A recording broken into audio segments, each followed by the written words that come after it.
বিপিএলে দেখতে পারিনি, এটা খুবই দুঃখজনক। আমরা প্লেয়ারদের সংস্থা থেকে, কোঅপের পক্ষ থেকে আমরা এটা তীব্র প্রতিবাদ জানাই। এই কারণে জানাই যে আমরা সবাই জানি যে আসলে এটা জিরো টলারেট। যদি আপনি করাপ্টেড হন, এটা আমরা কেউই মানি না। অ্যাজ এ প্লেয়ার হিসাবে, আপনারা সাধারণ মানুষ হিসাবে, প্রেস যারা আছেন তারা সবাই এটার এগেনস্টে। বাট এটাও তো আপনাকে দিতে হবে যে আসলে তারা কোন কারণে তারা দোষী হয়েছে, সেই সঠিক নিয়মটা এবং সঠিক প্রমাণটা কিন্তু এখন পর্যন্ত জনগণের সামনে বা আপনাদেরকে বা আমাদেরকে বা কারো কাছেই কিন্তু তারা দেয়নি।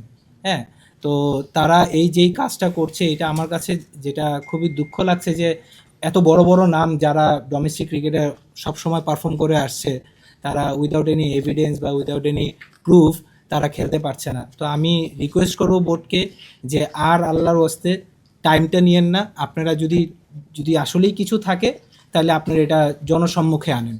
বাট আমরা যতটুকু জানতে পেরেছি, ফার্স্ট ক্লাস বা ওদের যে ডোমেস্টিক, ওইটার আসলে কোয়ালিটি বলতে ফ্যাসিলিটিস, মেইনলি কোয়ালিটি না, ফ্যাসিলিটিস এতটাই খারাপ, মানে তারা খুবই নিম্নমানের ফ্যাসিলিটিস ইউজ করে। আমাদের ক্রিকেট বোর্ড যদি গর্বের সাথে বলতে পারে আমাদের এত টাকা আছে, তাহলে এই এত টাকা একটা প্লেয়ারের পিছনে খরচ না করে ওইটা ব্যাংকে আসলে রাখাটা কতটুকু যৌক্তিক, এটাও আমার হয় না। তো আমি রিকোয়েস্ট করব, এখানে লিটন আছে, বাংলাদেশ টি-20 ক্যাপ্টেন, তো আমাদের উচিত সবার পাশে থাকা। আমি লিটনকে রিকোয়েস্ট করব যদি মেয়েদের ফ্যাসিলিটিসের ব্যাপারে, আজকে যে দর্শকরা টিকিট কেটে এসেছেন, এইটার তো ডেফিনেটলি কোনো এক সময় কাভার করা হবে, সেই সময় যেন ওনারা ফ্রি খেলাটা দেখতে পারেন, আজকের টিকিট ইউজ করে যেন এই খেলাটা দেখতে পারেন, সেটাও আমাদের একটা শর্ত ছিল।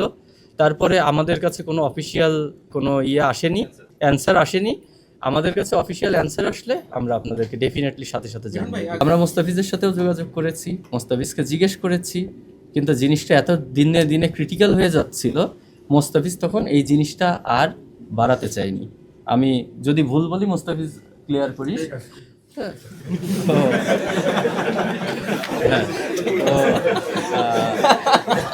বিষয়টা আমাদের যতটুকু করার ছিল আমরা করেছি। মোস্তাফিজ যদি এগ্রি করতো, এটা স্টেপ বাই স্টেপ আমরা সামনের দিকে যেতাম। বাট মোস্তাফিজ যখন বলেছে আপাতত তার প্রয়োজন নাই, সেহেতু ওখানেই ওইটা স্টপ হয়ে গেছে।